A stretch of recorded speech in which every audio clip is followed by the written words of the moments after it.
morning students. In this video we will discuss about the orbit and orbital. Orbit and orbital. You know what is the meaning of orbit? हमारे बेटा Bohr model of atom पढ़ा है, तो Bohr ने क्या कहा है? जो एटम है, एटम का जो स्ट्रक्चर है उसमें क्या है, सेंटर में न्यूक्लियस है और न्यूक्लियस के चारों तरफ क्या है, सर्कुलर पाथ बनी है।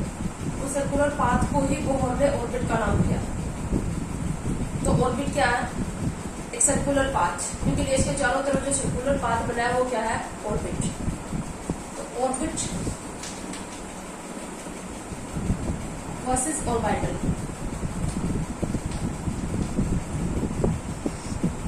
ऑर्बिट और ऑर्बिटल। ऑर्बिटल क्या है? अब ऑर्बिट को अगर हम रिप्रेजेंट करें तो ये है न्यूक्लियस, अब इसके बाहर जो सर्कुलर पाथ बने हुए हैं वो ऑर्बिट है, ये है। इन्हीं को हमने किसका नाम दिया? ऑर्बिट। और इसी को हम क्या बोल रहे हैं? सेल। और इसी को हम क्या बोल रहे हैं? Energy level. ऑर्बिटल क्या है? अब हमने डी ब्रोगली कंसेप्ट और हाइजेनबर्ग अनसर्टेनिटी प्रिंसिपल पढ़ा है।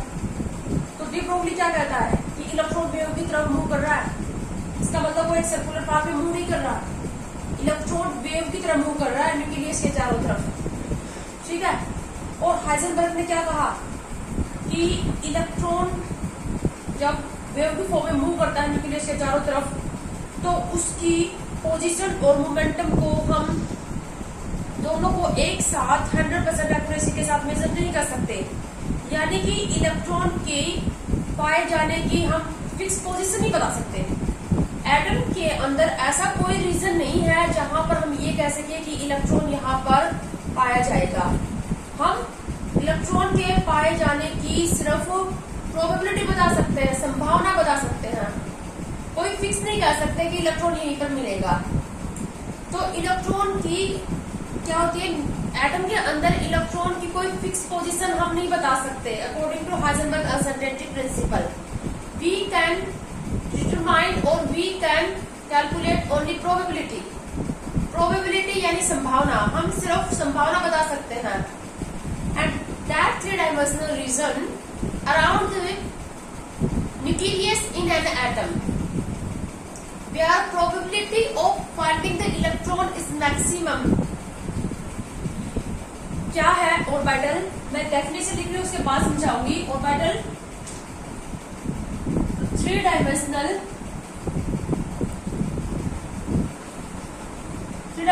रीजन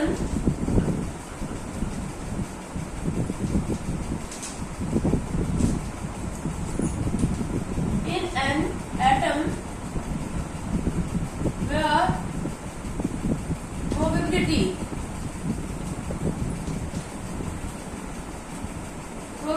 of finding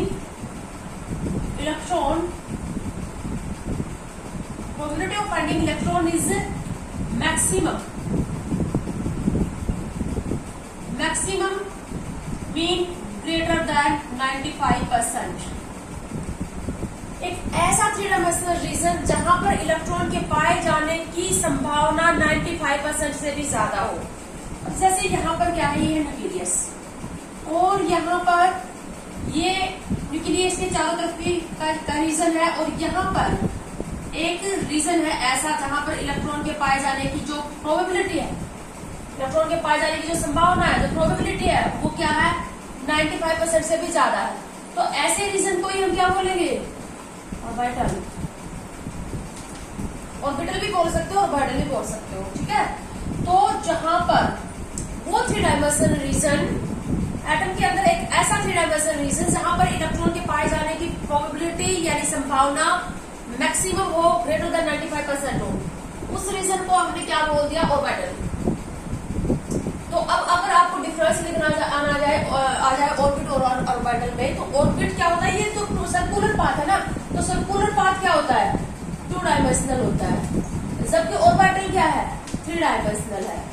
दोनों को डिफाइन कर दोगे ना, circular path around the nucleus is known as orbit, it is 2 dimensional. 3 dimensional region where the probability of finding electron is maximum, it is known as orbital। और क्या क्या difference है दोनों के अंदर? ऑर्बिटल और ऑर्बिटल में ऑर्बिट के अंदर मैक्सिमम ऑर्बिट या सेल या एनर्जी लेवल के अंदर मैक्सिमम इलेक्ट्रॉन निकालने का फॉर्मूला हमने बोहर मॉडल ऑफ एटम में पढ़ा। तो मैक्सिमम नंबर ऑफ इलेक्ट्रॉन किससे निकाले जाते हैं? Maximum number of electron in orbit is equal to 2n square. एक ऑर्बिट के अंदर मैक्सिमम इलेक्ट्रॉन इस फॉर्मूले से निकालेंगे 2n स्क्वायर। अन क्या है? नंबर ऑफ ऑर्बिट, ऑर्बिट का नंबर। जैसे कि फर्स्ट ऑर्बिट के लिए अन की वैल्यू क्या लोगे? 1। तो फर्स्ट ऑर्बिट या फर्स्ट एनर्जी लेवल या फर्स्ट सेल के अंदर मैक्सिमम इलेक्ट्रॉन कितने आ जाएंगे? इसमें अन की वैल्यू 1 पुट करोगे तो कितने इलेक्ट्रॉन आ जाएंगे? 2। सेकंड ऑर्बिट के लिए अन की वैल्यू 2 लोगे, यानी कि सेकंड सेल के अंदर, तो कितने इलेक्ट्रॉन आ जाएंगे? 8। 2 8 18 32। अन की वैल्यू 3 लोगे तो कितने इलेक्ट्रॉन आ जाएंगे? 18। ठीक है ना, बोहर के कोड कॉन्फ़िगरेशन लिखते हो ना तुम, 2 8 18 32, तो वो इसी फॉर्मूले से लिखते हो। एक ऑर्बिट या सेल के अंदर मैक्सिमम इलेक्ट्रॉन कितने आएंगे? 2n square. जबकि एक ऑर्बिटल के अंदर जो मैक्सिमम इलेक्ट्रॉन होते हैं वो हमेशा 2 होते हैं। एक ऑर्बिटल के अंदर maximum electron, maximum number of electrons in orbital always 2। Orbital, एक ऑर्बिटल में मैक्सिमम 2 ही इलेक्ट्रॉन आएंगे, लेकिन एक ऑर्बिट के अंदर मैक्सिमम इलेक्ट्रॉन 2n स्क्वायर फॉर्मूले से आएंगे। ठीक है, तो ये डिफरेंस है दोनों के अंदर, ऑर्बिट और ऑर्बिटल। अब आगे हम ऑर्बिटल की टाइप और इनकी शेप डिटेल से पढ़ेंगे। ऑर्बिटल कितने टाइप के होते हैं और उनकी क्या क्या शेप है। ठीक है, तो नेक्स्ट हम पढ़ रहे हैं type of orbitals and their shape. Orbitals बेटा 4 टाइप के हैं, S orbitals, P, D and F. S, P, D and F, ये है 4 टाइप के ऑर्बिटल्स। इनको हम डिटेल से पढ़ेंगे क्वांटम नंबर में। सबसे पहले हम लेंगे एस ऑर्बिटल। इनकी शेप के अकॉर्डिंग इनको नाम दिए गए हैं। ठीक है, तो एस ऑर्बिटल जो होता है वो स्फेरिकल शेप का होता है। इसकी जो शेप होती है वो कैसी होती है? शेप स्फेरिकल होगी। 3 डायमेंशनल है तो सर्कुलर नहीं कहेंगे ना, spherical in shape. S orbital spherical in shape होता है, यानी कि जैसे ये है न्यूक्लियस, तो इस तरह से स्फेरिकल शेप में होगा, सर्कुलर नहीं होगा, स्फेरिकल होगा। 3 डायमेंशनल रीजन है। हम ऐसे भी रिप्रेजेंट कर सकते हैं एस ऑर्बिटल्स को।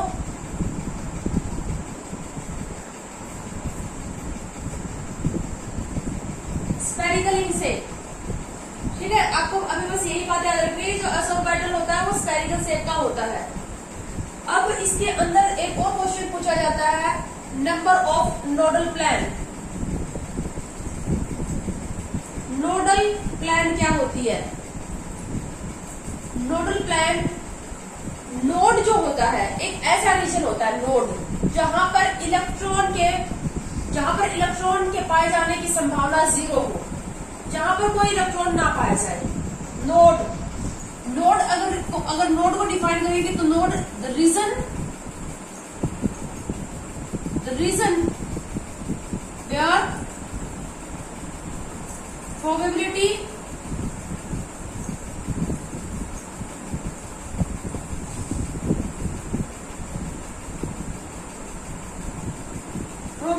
Of electron is 0।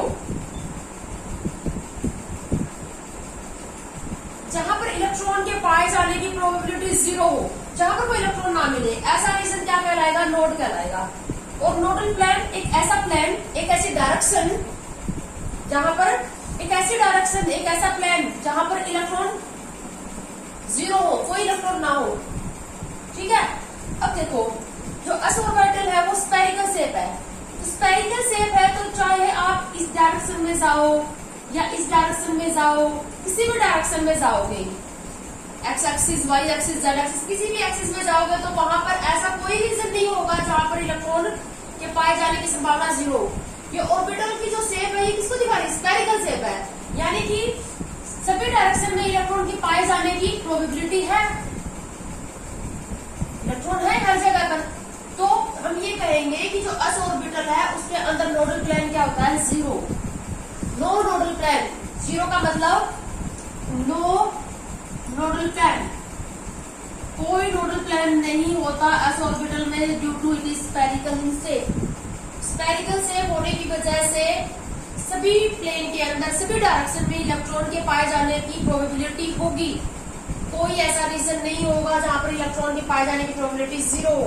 इसलिए s ऑर्बिटल में कोई नोडल प्लेन नहीं होता। आपको ये बात याद रखनी है s ऑर्बिटल के बारे में, तो ये बात आपको याद रखनी है। एक तो स्फेरिकल शेप होता है, दूसरा इसमें कोई नोडल प्लेन नहीं होता। उसके बाद अब हम लेंगे p ऑर्बिटल। p ऑर्बिटल जो है वो क्या होता है? अभी क्वांटम नंबर जब हम डिटेल से पढ़ेंगे तो इनके बारे में और भी जानोगे आप, p और इन सभी ऑर्बिटल्स के बारे में, इनकी टाइप के बारे में। जो p ऑर्बिटल है, एक तो ये p ऑर्बिटल जो होते हैं ये 3 होते हैं।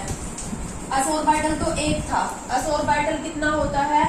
1, और किस शेप में होगा? स्फेरिकल। p ऑर्बिटल 3 है। इसकी जो शेप होती है, p ऑर्बिटल की जो शेप है वो होती है डंबल शेप। डंबल शेप का होता है। डंबल इस तरह से देखा होगा, डंबल किस शेप का होता है? इस तरह से होता है। 2 लोब होते हैं, आमने सामने 2 लोब होते हैं, तो ये डंबल शेप का होता है। तो p ऑर्बिटल जो है वो डंबल शेप का होता है। 2 लोब होते हैं इनके अंदर, इसके अंदर, ठीक है। और ये 3 होते हैं।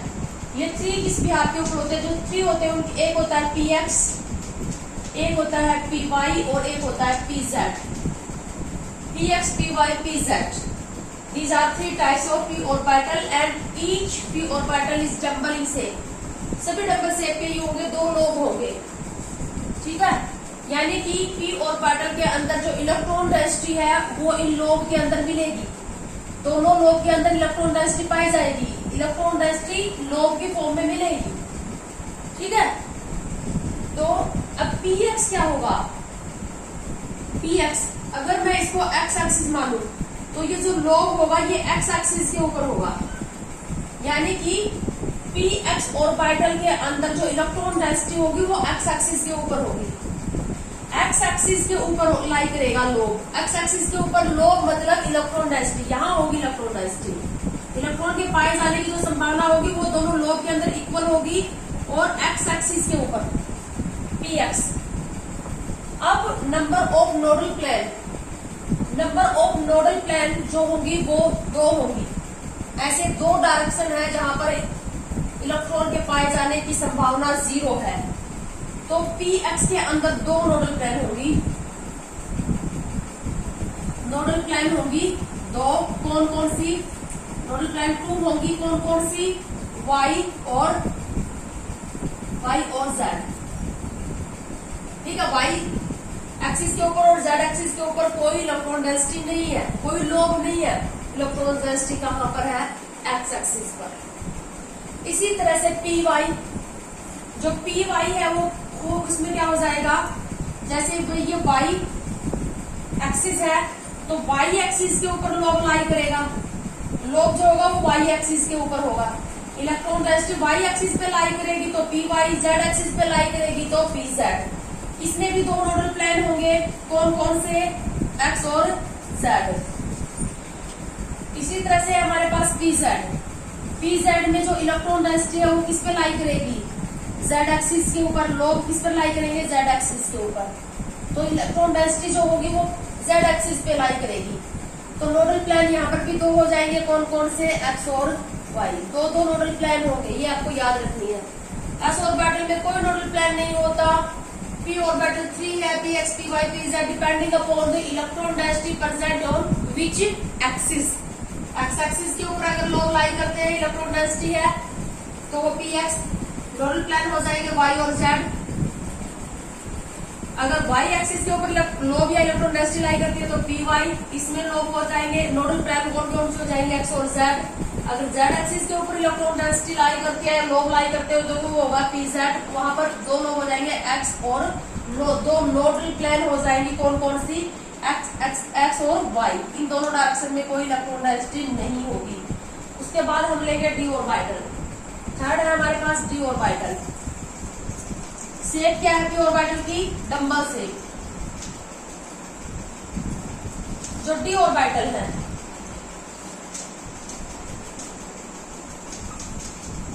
ये 5 होते हैं, 5 है डी ऑर्बिटल। वही इलेक्ट्रॉन डेंसिटी के बिहाफ पर इनको डिवाइड किया गया है टाइप, और नेम भी इलेक्ट्रॉन डेंसिटी के बिहाफ के ऊपर। अच्छा शेप कैसी होती है डी ऑर्बिटल की, double dumbbell shape, double dumbbell, double dumbbell shape होती है। 5 में से 4 की होती है डबल डंबल, एक की डबल डंबल नहीं होते, वो कौन सा होता बताओगे अभी। डबल डंबल शेप होते हैं डी ऑर्बिटल, यानी कि 2 डंबल, एक ये हो गया और एक ये हो गया। लोब कितने हो गए, 4। डबल डंबल शेप हो गया और लोब कितने हैं, 4 लोब है। यानी कि जो डी ऑर्बिटल होते हैं उनके अंदर इस तरह से 4 लोब के अंदर इलेक्ट्रॉन डेंसिटी लाई करेगी। मतलब एक ऐसा, ये जो डी ऑर्बिटल क्या है, एक ऐसा 3 डायमेंशनल रीजन है जिसकी शेप इसके जैसी है और इलेक्ट्रॉन इसी शेप में मिलेगा। इलेक्ट्रॉन क्लाउड या इलेक्ट्रॉन डेंसिटी इस फॉर्म में मिलेगी इसमें, ठीक है। अब ये जो 5 डी ऑर्बिटल्स हैं ये कौन कौन से हैं, इनके नाम क्या क्या हैं, d x y, d y z, d x z, एक डी जेड स्क्वायर होता है और एक होता है d x square y square, d x y, d y z, d x z, d z square, d x square y square. D x y, सबसे पहले हम डी एक्स वाई की अगर शेप देखते हैं, डबल डंबल ही है, double dumbbell 4 लोग, लेकिन डी एक्स वाई किसको बोलेंगे, ये है हमारे पास एक्स एक्सिस और ये है हमारे पास Y axis. The electron density of D x Y lies between the x axis and Y axis. तो 4 लोग लाई करेंगे, वो कहां पर लाई करेंगे, एक्स एक्सिस और वाई एक्सिस के बीच में लाई करेंगे। एक्स एक्सिस और वाई एक्सिस के बीच में लाई करेंगे और इनके बीच में जो एंगल होगा वो 45 डिग्री का होगा। एक्सिस से जो एंगल होगा, सॉरी, एक्सिस के से जो एंगल लाई करेगा, ये लोग जो होंगे 45 यहाँ पर होगा, 45 डिग्री के ऊपर होगा। ये क्या है, the electron density of D x y orbital is lie between x axis and Y axis, it is not on the x axis and Y axis. लोग देखो, तुम देख रहे हो एक्स एक्सिस और वाई एक्सिस के ऊपर लाई नहीं कर रहे हैं लोग जहां लाई करेंगे वही इलेक्ट्रॉन डेंसिटी लाई करेंगे। इलेक्ट्रॉन डेंसिटी और lobe lies between the x axis and Y axis. जैसे ये एक्स एक्सिस है, ये वाई एक्सिस है, तो इसके बीच में लाई कर रहा है, ठीक है। इसमें भी 2 नोडल प्लेन होंगे, जो 2 नोडल प्लेन होंगे,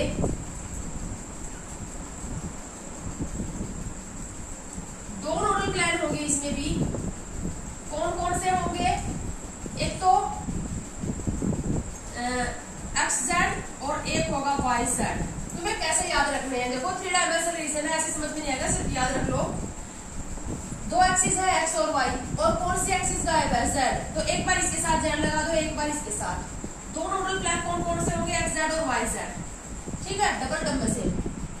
यानी कि डी एक्स वाई ऑर्बिटल जो है उसके अंदर जो लोब है या इलेक्ट्रॉन डेंसिटी है वो lie between the x axis and Y axis. अगर तुमसे ये स्टेटमेंट दे दे कि lobe of in d x y orbitals is lie on the x axis and Y axis, तो रॉन्ग हो गया। एक्स एक्सिस और वाई एक्सिस पे लाई नहीं कर रहे, एक्स एक्सिस और वाई एक्सिस के बीच में लाई कर रहे हैं लोब और इलेक्ट्रॉन डेंसिटी। और नोडल प्लेन कौन कौन सी होंगी, एक बार इसके साथ जेड लगा दो, एक बार इसके साथ जेड लगा दो, ठीक है। इसी तरह से डी वाई जेड, जो डी वाई जेड होगा, the lobes lies between the y axis and z axis. अगर मैं इसको जेड एक्सिस दे बोल दूं तो ये जेड एक्सिस है और ये कौन सी एक्सिस है, वाई एक्सिस। तो ये इसकी शेप आ गई वाई जेड की। The lobes of d y z orbitals lie between the y axis and z axis, y axis और जेड एक्सिस के बीच में लाई करेंगे। नोडल प्लान कौन कौन सी हो जाएंगी? नोडल प्लान फिर से क्या हो जाएंगी? 2। एक बार कौन सी एक्सिस गायब है? एक्स, तो एक बार इसके साथ एक्स लगाओ तो एक तो एक्स जेड और एक वाई, एक क्या हो जाएगा? X Y. 2 नोडल प्लान होंगी। In the same way D x z, d x Z में क्या हो जाएगा? अगर मैं इसको एक्स एक्सिस का नाम दे दूं, ये एक्स एक्सिस है और ये कौन सी है? Z axis. द लोब्स और electron density lie between the Z axis and x axis, z axis और एक्स एक्सिस के बीच में लोब लाई करेंगे, तो वो कौन सा हो जाएगा? D x Z. समझ गए? जो तुम्हें नाम दिए गए हैं, जो एक्सिस के नाम दिए गए उनके बीच में लोब लाई करेंगे। Lobe lie between the x axis and z axis, तो ये हो गया डी एक्स जेड। इसमें भी नोडल प्लान हो जाएंगे 2। कौन कौन से नोडल प्लान हो जाएंगे? कौन सी एक्सिस गायब है? वाई, तो एक बार वाई इसके साथ लगाओ, एक बार वाई इसके साथ लगाओ। वाई इसके साथ लगाओगे तो ये एक्स वाई हो जाएगा और इसके साथ लगाओगे तो क्या हो जाएगा? Y z. 2 nodal plane. Understand? ये है हमारे पास 3 orbital d x y d y z d x z. Electron density x axis और वाई एक्सिस के बीच में लाई करेगी, यानी कि 4 लोग वाई एक्सिस और जेड एक्सिस के बीच में लाई करेंगे। जेड एक्सिस और एक्सिस से लोब का जो एंगल होगा वो 45 होगा। ठीक है, एक्स एक्सिस और जेड एक्सिस के बीच में लाई करेंगे। और अब आ जाते हैं हम फोर्थ जो डी ऑर्बिटल है हमारे पास। पहले हम d x square y square देख लेते हैं। D x square y square,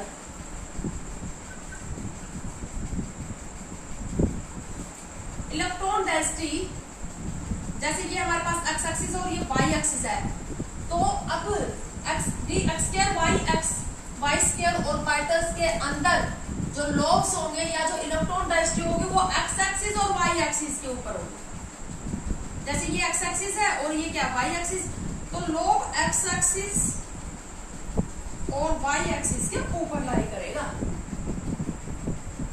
तो लोब्स और electron density lies on the x axis and Y axis in d x square y square orbital. D x square y square orbital में electron density और lobe x axis और y axis के ऊपर लाई करेंगे। ठीक है, nodal plan यहाँ पर भी 2 होंगी। नोडल प्लान ऐसी 2 प्लेन होंगे, ऐसी 2 डायरेक्शन होंगी जहां पर इलेक्ट्रॉन क्या होंगे? इलेक्ट्रॉन के पाए जाने की प्रोबेबिलिटी 0 होगी, इलेक्ट्रॉन वहां पर नहीं लाई करेंगे। ठीक है, 2 नोडल प्लान इसमें होंगे। उसके बाद बच गया हमारे पास 5th डी ऑर्बिटल, वो है डी जेड स्क्वायर। ये थोड़ा डिफरेंट है। ये जो 4 डी ऑर्बिटल थे इनके अंदर क्या थे? डबल डंबल शेप थे। 4 लोग थे, डबल डंबल शेप थे। बट जो डी जेड स्क्वायर है, डी जेड स्क्वायर, इसमें क्या होता है? जेड जैसे हमारे पास ये एक्सिस होगी, ये एक्स एक्सिस होगी, ये वाई एक्सिस होगी और जेड एक्सिस होगी।